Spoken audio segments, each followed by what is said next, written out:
شام کے بعد شوکت کمپاؤڈر کو لے آیا۔ سردی کا بخار ہے، ٹھنڈے پانی کی پٹیاں رکھو، یخنی پلاؤ اور اسے آرام کی ضرورت ہے۔ اس نے بخار کی گولیاں دی اور ساتھ وہ رخصت ہو گیا۔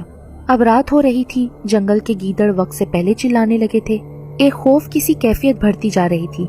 واجد چارپائی پر رضائی اوڑے لیٹا تھا، ٹھنڈ میں بھی وہ پسینے سے شرابور تھا۔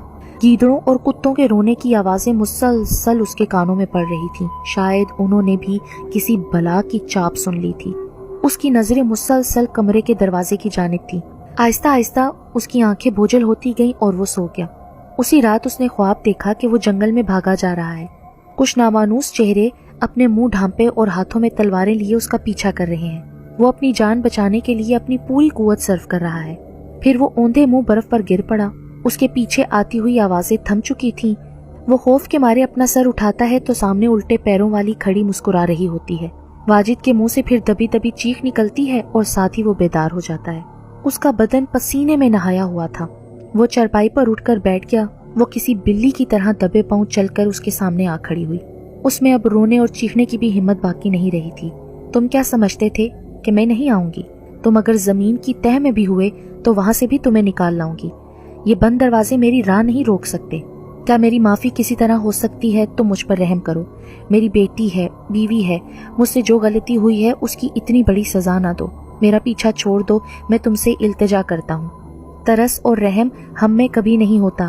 پھر اس نے لالٹین کی لو مدھم کی اور اپنا مکرو کھیل شروع کر دیا۔ خوف سے واجد کا بدن جھٹکے کھا رہا تھا۔ فجر کی آواز کہیں دور سے فضاؤں میں گونجی تو وہ ایک جھٹکے کے ساتھ چارپائی سے اٹھ کھڑی ہوئی۔ وہ نیم بے ہوش پڑا تھا۔ اسے معلوم بھی نہ ہوا کہ وہ کب اور کیسے یہاں سے گئی۔ دوسری رات کو بھی یہی ہوا۔ اس کی حالت اب بگڑتی جا رہی تھی۔ بخار جان نہیں چھوڑ رہا تھا۔ اب اس کے جسم کو جھٹکے لگتے رہتے تھے۔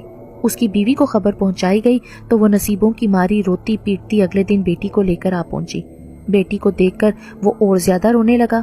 بہت دیر اسے سینے سے لگا کر روتا رہا۔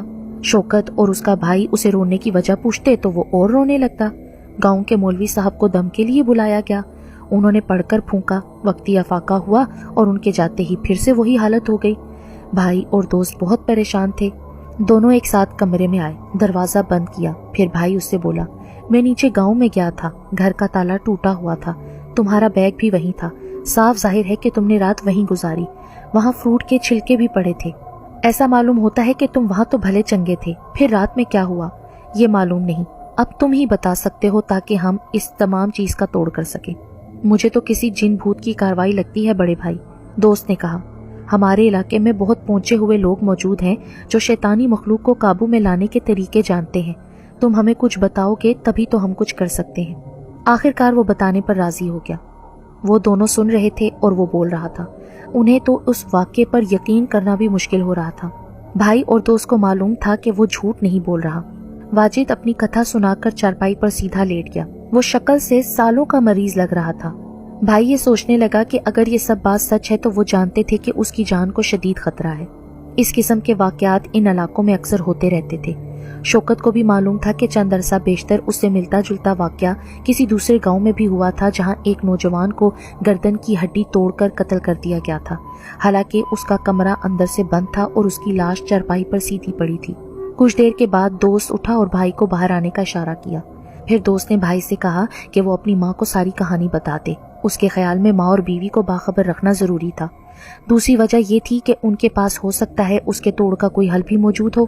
وہ صحن ہی میں کھڑے باتیں کر رہے تھے کہ اس کی ماں کمرے سے باہر آ گئی۔ آتے ہی وہ بولی، میری بات مان لو کہ یہ جنوں کی کارستانی ہے۔ میرا گبرو جوان 3 دن میں آدھا رہ گیا ہے۔ وہ کون سی مصیبت ماری بیماری ہے کہ 3 دن پہلے لگی اور اسے چاٹ گئی۔ پھر شوکت نے کچھ دیر بعد آنے کا کہا اور چلا گیا۔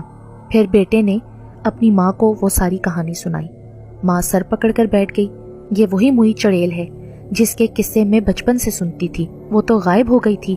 ہماری بری قسمت کہ اب دوبارہ ہمارے ہی گلے پڑ گئی ہے۔ واجد کی بیوی ہکا بکا بیٹھی یہ سب سنتی رہی۔ ماں کا خیال فوری طور پر کھائی گلا گاؤں میں بزرگ خاتون دیالی کی طرف گیا۔ وہ کہنے لگی، دیالی کے علاوہ کوئی چارہ گر نہیں۔